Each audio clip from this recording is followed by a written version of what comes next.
Welcome to Arjun Pinpoint. In this video you can have knowledge about modifier types.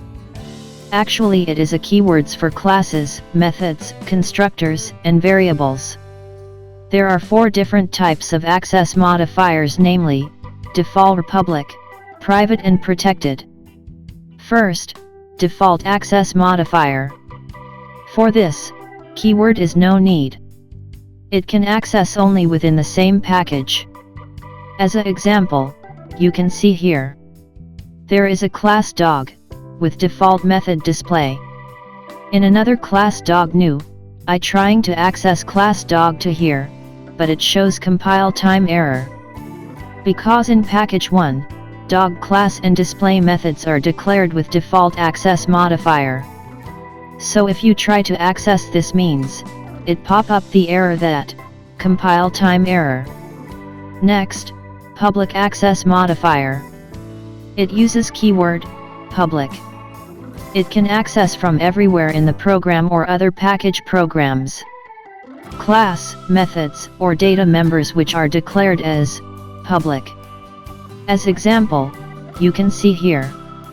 In package 1, class, dog, and method, display is declared with public keyword.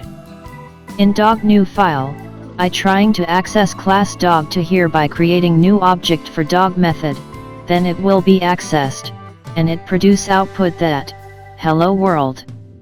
Next, private access modifier.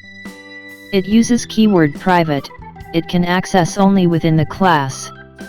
Any other class of same package will not be able to access this class.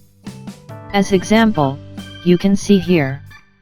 In class A, display method are there with private keyword. In class B, by creating a new object to class A, I tried to access private display, but it threw an error like this. Next, protected access modifier. It uses keyword protected. We can access it within the same package or subclass of different package. As example, you can see here.